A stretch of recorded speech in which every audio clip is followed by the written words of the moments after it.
माँ से ही सीखा होगा। गरिमा और विक्रम की एक हफ्ते पहले ही सगाई हुई थी, पर इस एक हफ्ते में ही इन दोनों में इतना बदलाव आ गया था जिसकी किसी को उम्मीद नहीं थी।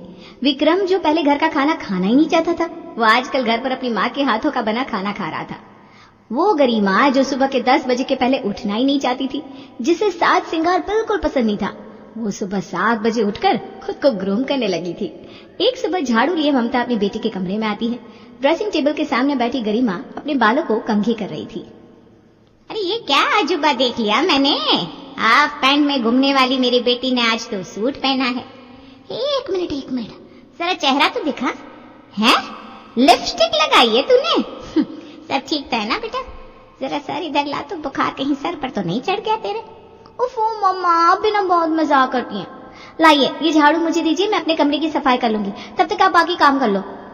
तुम मुझसे नाराज है क्या बेटा? क्या बात हो गई, इतनी सुबह उठी है और अब झाड़ू भी खुद करना चाह रही है? देखो मम्मी, अब मैं कितने ही दिन रहने वाली हूँ इस घर में, मुश्किल से 60 दिन। अब अपने ससुराल के हिसाब से खुद को बदलना तो पड़ेगा ही ना। और हाँ, आज मैंने दोपहर में विक्रम को लंच के लिए बुलाया है, इसीलिए जल्दी उठी हूँ।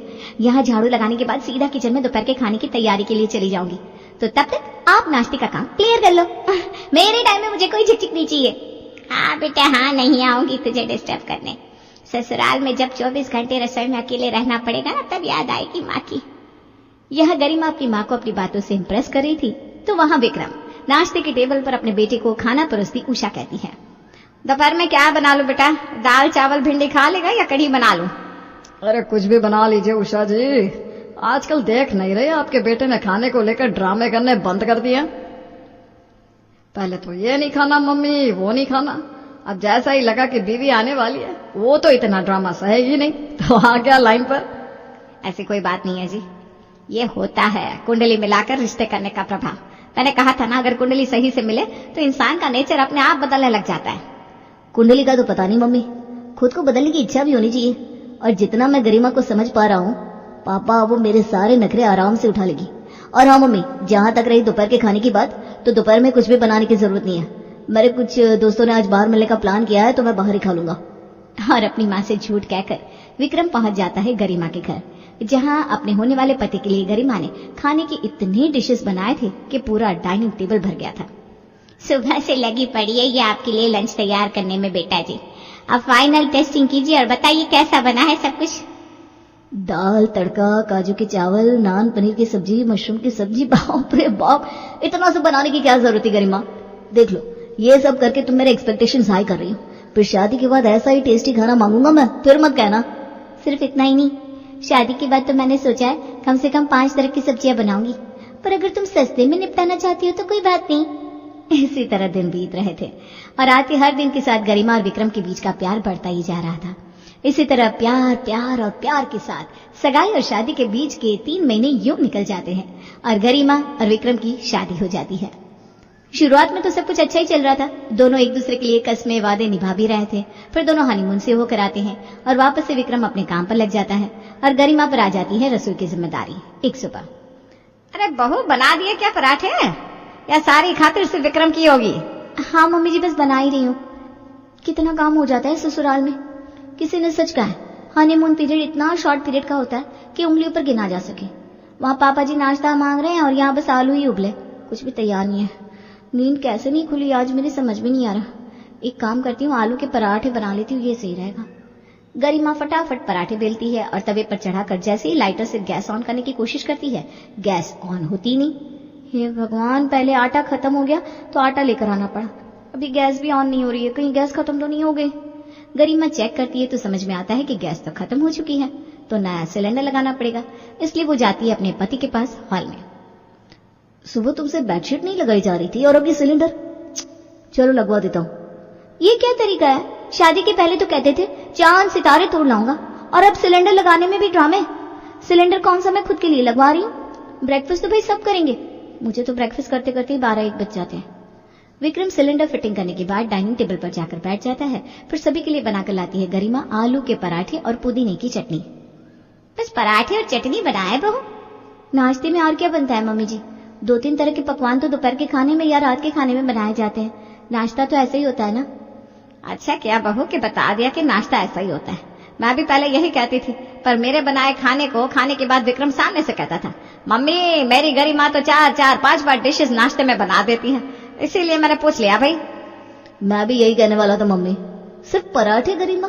तुम तो कहती थी शादी हो जाने दो एक बार विक्रम, उसके बाद तुम खाते खाते थक जाओगे, इतने डिशेस बनाऊंगी। बदल गई ना, जरूर इसके माँ ने सिखाया होगा। खुशबू क्या कहा? क्या किसने सिखाया होगा? खाना बना बनाया मिल गया ना तो खा लो, ड्रामे क्या कर रहे हो तुम लोग? तो भी साथ में बैठ जा बहू। नाश्ता करने के बाद विक्रम काम पर चला जाता है। नाश्ते का काम सलटाने के बाद गरिमा खुद का नाश्ता लेकर बैठती है। तभी उसे उसकी माँ का कॉल आता है। क्या कर रही है बेटा, मन लग रहा है ना तेरा वहां? अरे नहीं, मैं भी ना ये क्या पूछ रही हूँ, तेरा मन तो सगाई के बाद ही यहाँ से उठ गया था।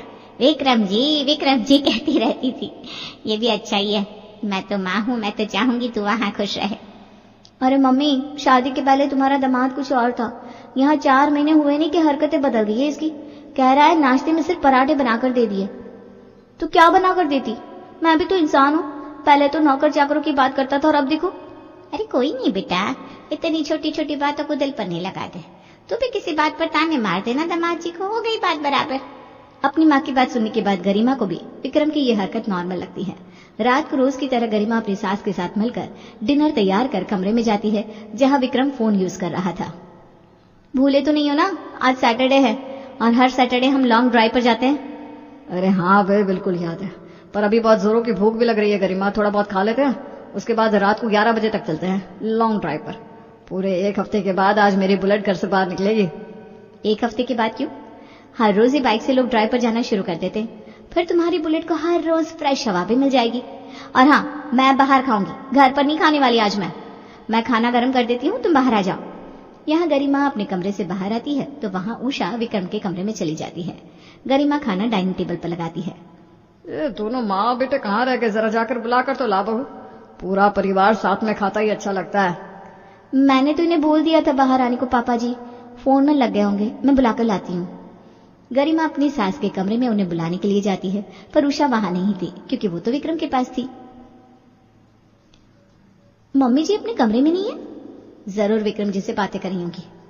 गरिमा जैसे ही अपने कमरे में जाती है उषा कहती है, अरे तो बुलाने क्यों आ गई बहू, मैं आ रही थी। ये कहकर उषा कमरे से बाहर चली जाती है। गरिमा, वो मैं क्या कह रहा था कि हम रात का प्लान कैंसिल कर सकते हैं क्या? मेरा मतलब है बाइक में इस तरह इतनी रात गए घूमना ठीक नहीं है ना। ये क्या बात हुई? पहले भी तो घूमते थे हम, उस वक्त हमारी शादी भी नहीं हुई थी, मेरे घर से उठाकर मुझे घुमाने लेकर जाते थे तुम। पहले की बात अलग थी गरिमा, पर अब 11 बजे निकलेंगे हम तो कम से कम लौटने में 1-2 तो बज ही जाएंगे, क्योंकि तुम्हें चाय पीनी होती है, वो भी ग्रेजुएट चाय वाले की, जिसके लिए 40 किलोमीटर दूर जाना पड़ता है। 40 किलोमीटर जाना, 40 किलोमीटर आना, आने जाने में कम थकावट थोड़ी ना होती है। फिर उसके बाद सुबह ऑफिस जाने के लिए मुझसे उठा नहीं जाता। शादी के पहले तो मुझे रॉकेट में बैठकर मंगल ग्रह तक ले जाने को तैयार थे तुम, और अब ये अपनी माँ से बैठकर बातें करो और यही सब सीखो तुम। अरे तुम माँ को बीच में क्यों ला रही हो गरिमा? बदली तो तुम भी कम नहीं हो, अपनी माँ से ही सीखा होगा तुमने भी। अपने बेटे के कमरे से आती आवाजें सुन महेश हॉल से आवाज लगाता है। अरे क्यों परेशान कर रहा है बहू को? बहू तू उसे रहने दे, तू आजा बैठ जा खाने पर। अब तो ना चाहते हुए भी बैठना ही पड़ेगा ना पापा जी। डिनर के बाद आज विक्रम अपनी बीवी को घुमाने लेकर जाता ही नहीं। गुस्से में अगली सुबह गरिमा भी नाक चढ़ाए विक्रम के पर्सनल काम न करने की ठान लेती है। सुबह सुबह नहाकर तौलिया बांधे विक्रम बाथरूम से बाहर आता है। ये क्या बात हुई, आज गरिमा बेड पर कपड़े रखना भी भूल गई। रोज तो सब कुछ सेट करके जाती है। खुद ही कबर्ड से कपड़े निकालकर विक्रम तैयार होने लगता है। तभी फोन पर अपनी माँ से बात करती हुई गरिमा कमरे में आती है। आजकल मर्दों को लगता है कि वही काम करते हैं, क्योंकि वो बाहर कमाने जाते हैं। हम औरतें तो जैसे घर पर बैठकर झट मारती है ना। मेरी बेल्ट कहाँ रखी है गरिमा? तुम्हारे भी 2 हाथ है, मेरे भी 2 हाथ है। मैं अपने उन 2 हाथों से पूरे घर का काम करती हूँ, तुम अपने 2 हाथों से सिर्फ अपना काम भी नहीं कर पा रहे हो। बाइक चलाने में तुम्हें थकावट हो जाती है ना, तो मुझे भी बेल्ट निकाल कर देने से थकावट हो जाएगी। खुद ढूंढ लो अपनी बेल्ट। अपनी ढीली पैंट को संभालते हुए विक्रम कुछ देर बाद बाहर डाइनिंग टेबल पर नाश्ते के लिए बैठता है। ये क्या, कल पराठे आज पोहे, धीरे धीरे जितना काम से बचा जा सके उतना बचने की पूरी कोशिश की जा रही है। गरिमा, लगता है ये सब तुम अपनी माँ से सीख रही हो। वही तो बात है, कोशिश तो करती हूँ, पर मेरी माँ है ना, वो सिर्फ संस्कार देना जानती है, वरना सामने आज पोहा भी नहीं होता। क्या तुम दोनों हर वक्त एक दूसरे को टॉन्ट मारते रहते हो? तो भी बहू समझा कर, अगर कुछ अच्छा खाने का मन होता है विक्रम को तो खिला दिया कर। तेरा भी कोई फर्ज है कि नहीं अपने पति की तरफ? वाह मम्मी जी वाह, आप तो खिलाड़ी निकली। पहले खुद सारा रायता फैलाया और अब सीधी बन रही है। क्या मैं नहीं जानती विक्रम को रात को मुझे घुमाने ले जाने के लिए किसने मना किया था? अच्छा, मैं क्या कह रही थी बहू, आज सुबह ना पारुल का फोन आया था।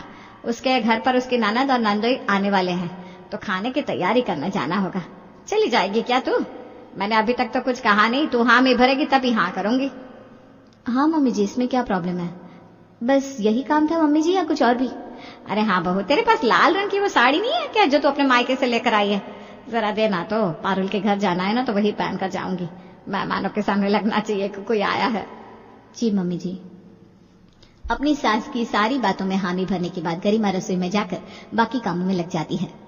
मम्मी को कॉल मिला देती हूँ, कल भी बात नहीं हो पाई थी, फिर पारुल आंटी के यहाँ भी तो जाना होगा मुझे। गरिमा अपनी माँ को फोन मिलाकर उनसे बातें करने लगती है। पर तू आज अपनी पड़ोसन की यहाँ चली जाएगी तो फिर अपनी सास के एनिवर्सरी का प्रिपरेशन कैसे करेगी? भूल गई क्या कल तेरी सास की एनिवर्सरी है? ओ मम्मी, सही याद दिलाया आपने। ये बात तो दिमाग से ही निकल गई थी मेरे। अगर मैं पारुल आंटी के यहाँ चली गई तो कल एनिवर्सरी के लिए रेस्टोरेंट बुकिंग का काम, मम्मी जी के लिए गिफ्ट लेना और बाकी सारे काम कब करूंगी?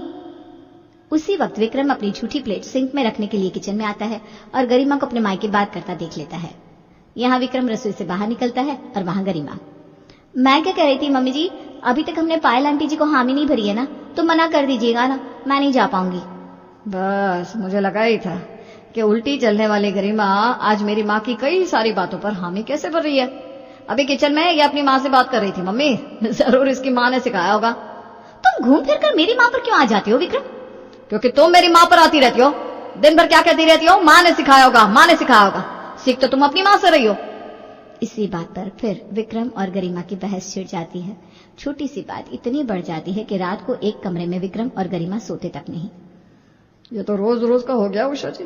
क्या लगता है समधन जी से बात करनी चाहिए क्या? मैं बात करनी चाहिए क्या होता है, बात तो मैं करूंगी, आखिर मेरे बेटे और बहू के रिश्ते की बात है। और तमतमाती हुई उषा लगाती है ममता को कॉल। आप मुझे क्या कह रही हैं समधन जी? आग तो आपने लगा कर रखी है मेरी बेटी के जीवन में। अपने बेटे को मेरी बेटी के खिलाफ भड़काती रहती हैं। अगर वो अपनी बीवी को घुमाने लेकर जा ही रहा है तो आपको क्या प्रॉब्लम है? ऐसा तो नहीं है कि आपको वो बिना खाना परोसे घूमने निकल जाती है। खाना गर्मा गर्म मिल रहा है आपको, दामाद जी आपको अपनी सैलरी से खर्चे दे रहे, फिर क्या बाकी रह गया? क्या दोनों के बीच की प्राइवेसी आपको खत्म करनी है? फिर आप कहेंगे कि बच्चा नहीं हो रहा। भगवान जानता है मैं कभी भी विक्रम को गरिमा के साथ समय बिताने से मना नहीं करती समधन जी। मैं ऐसा क्यों करूंगी? एक काम कीजिए, आप और समधी जी यहाँ आ जाइए, दोनों परिवार मिलकर बैठकर बातें करें, तभी ये मिसअंडरस्टैंडिंग खत्म हो सकती है। और अगली सुबह ही गरिमा के पेरेंट्स उसके ससुराल पहुंच जाते हैं। बताइए दामाजी, आपको ऐसा क्यों लगता है कि मैं गरिमा के कान भरती हूँ? अरे तू बता बहू, तुझे ऐसा क्यों लगता है कि मैं विक्रम को भड़का रही हूँ? क्योंकि जब भी गरिमा अपनी बात बदलती है उससे पहले वो आपसे ही बात कर रही होती है मम्मी जी। जैसे कि उससे पहले तो मम्मी से कहा कि वो पारुल आंटी के पास जाने को तैयार है, फिर उसने आपसे बात की और पारुल आंटी के यहाँ जाने से मना कर दिया। जैसे कि पहले विक्रम ने मुझे कहा था कि वो मुझे घुमाने लेकर जाएगा और शादी के पहले मुझे घुमाने लेकर जाता भी था। रात को घूमने की बात फाइनल करके जैसे ही मैं कमरे से बाहर आई, आप कमरे में चली गई मम्मी जी। इन 10 मिनट में भगवान जाने आपने क्या बातें की विक्रम से कि उसने प्लान ही कैंसिल कर दिया। वो तो एक इंसिडेंट था, ऐसा तो कई बार हुआ है। खैर, वैसे भी अब इन बातों से कोई फर्क नहीं पड़ता। मम्मी, मैं तुम्हारे साथ ही चलूंगी, मुझे यहाँ नहीं रहना है। विक्रम वो नहीं है जो शादी के पहले था। बदली तो तुम भी हो गरिमा। शादी के पहले तो तुम कहती थी बाबू मैं तुम्हें अपने हाथों से खाना बनाकर खिलाऊंगी, 10 तरह के पकवान बनाऊंगी। पहले तुम मुझसे रात रात भर बातें करती थी और अब रसोई से आते ही सो जाती हो। तुम्हारे वादे, ये करूंगी वो करूंगी, क्या हुआ उन वादों का? जब तक लोग दूर रहते हैं वादे आराम से किए जा सकते हैं बेटा। असली परीक्षा तो शादी के बाद शुरू होती है। उस वक्त तुम दोनों पर कोई जिम्मेदारी नहीं थी, इसलिए वो खुशी खुशी तुम्हारे लिए अलग अलग तरह के डिशेस बनाकर खिलाती थी। यहाँ उस पर घर के तीनों वक्त खाना बनाने की जिम्मेदारी है, जैसे कि तुम पर काम की जिम्मेदारी है। इतनी छोटी छोटी बातों पर रिश्ते नहीं टूटते बेटा। तुम दोनों को समझना होगा कि यही तुम दोनों की रियलिटी है। ना ही बहू को उसकी माँ कुछ सिखा रही है, ना ही तुझे तेरी माँ। अगर आपस में कोई प्रॉब्लम है तो एक दूसरे से बात करो और सॉल्व करो। अब विक्रम और गरिमा समझ जाते हैं कि वो इस छोटी सी प्रॉब्लम को बहुत बड़ा बना रहे थे। शादी के पहले वो जिस ख्यालों की दुनिया में थे वो अक्सर ख्यालों में ही होती है। अब उनका सामना रियलिटी